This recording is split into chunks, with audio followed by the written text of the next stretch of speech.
Howdy! Welcome to the Big Blue Workshop. As you know, I'm involved with the Indian Guides and the Boy Scouts and a lot of different programs. So the Indian Guides, these are boys that are between the age of 5 and about 12. They do a push cart derby, and I'm going to be building those push carts today. We're going to build them in kits. The kids can take them, put them together, decorate them, and all that kind of stuff. So stay tuned and see what I'm talking about. This is the awesome finished product out at the campsite ready to race. I had to cut a lot of 2x4, so this was a lot of miter saw work. The cars were 48 inches long and the axles were just a little over 30 inches wide. The seat was mounted at an angle so that it matched the push bar on the back of the car. We angled the push bar 22 degrees so the kids didn't step on the axle as they were pushing the car.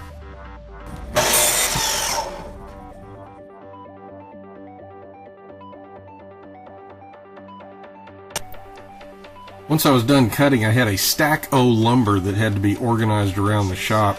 It took me just a little bit to get it all separated and set where I could work with it piece by piece. I started assembling immediately.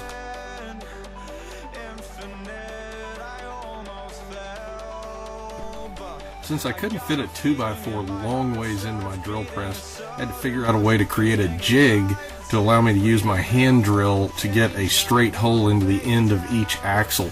The best way to do that was to take some 1/2-inch plywood, cut it the same size as the 2x4. I glued it all up, tacked it together, test fit it with a 2x4 inside and then clamped it. Once I got it all clamped and glued together, it fit pretty good. When I put the test piece in, I just needed it tight enough to where I could slip it in and out. I drilled a hole at perfect center on the end of a 2x4, then cut that piece about 2 inches thick. That gave me just enough to thread my drill bit through as I started drilling into the end of the axles.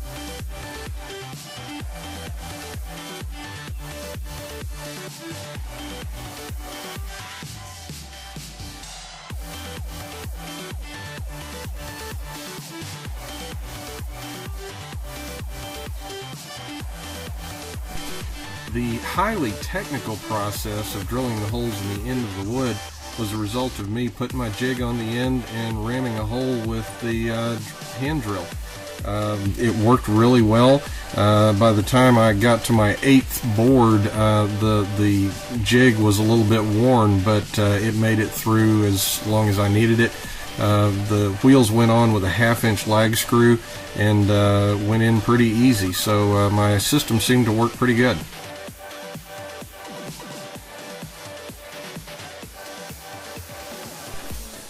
The steering mechanism on the car was a carriage bolt through the axle and into the body of the car. I made the hole the exact same size as the carriage bolt, which I think was a 5/16 carriage bolt. That way I didn't have as much slop in the steering as I did it. I did use my drill press for this application because I could fit the board in my drill press. I used plywood for the seats and the seat back. It's just 1/2 inch. It's actually a little less than 1/2 inch. It's that sheeting that you can buy from the home center for about $16 a sheet. I ripped it down the middle and then cut it into its lengths as needed. I probably could have done this with a table saw, but the circular saw seemed to be pretty quick and it worked just fine.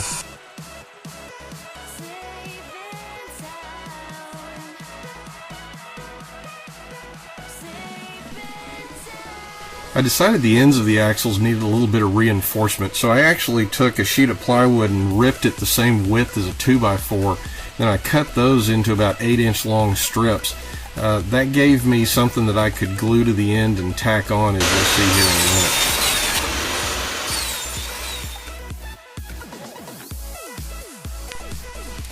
Sometimes it doesn't hurt to just sit back and think about what you're going to do next. I figured it out. Since these carts are going to take a fair amount of abuse, I glued every joint. This one is the rear axle. I put 4 holes in the back and then used 4 2.5-inch deck screws to hold it together. I think that's going to do okay.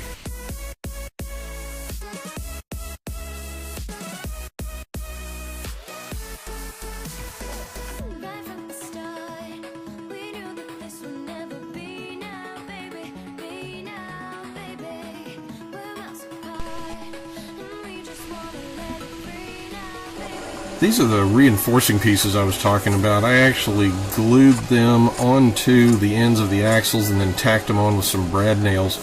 I'm trying to minimize the number of holes and fasteners that are on the ends of these axles because I want them to be as beefy as possible as they're taking the abuse of having a wheel and an axle on the end of it.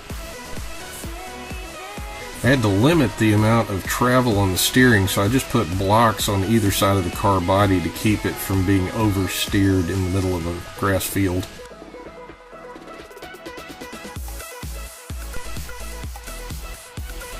I mounted the push bar and the seat support at the same angle. It was 22 degrees, and then I put a piece of plywood at a 45 degree basically, but I realized it wasn't exactly a 45 degree angle, so I had to recut it. That didn't take too long, and I got away with a little bit of a mistake. I rounded over all the corners on the seat and the seat back and then just sanded it a little bit. I did this for 5 cars. We put 5 cars together. I stored them on my patio, which confused Oreo, but she got over it once I gave her a few doggy treats, and we made a little bit of a compromise. I actually ended up locking 2 nuts underneath the steering so that the steering wouldn't come loose as the cars were being driven. I think it worked out pretty good once I tightened it down real. I drilled a small hole at the end of each axle for a zip tie to hold the steering rope on. I then painted all the cars in primary colors using an enamel paint to protect them from the weather. We gave each team a bandana that was the same color of their car, divided them up, and let them go racing. This was a family camp out, so all of the moms, the brothers, the sisters, everybody came out and had a really good time. I was thrilled with how well the cars held up. The kids had a ball, and I just couldn't be happier with how this project finished up. If you enjoyed watching this, if you enjoyed seeing how this all turned out, please like and subscribe to this page and come on back and see more. Have a great day.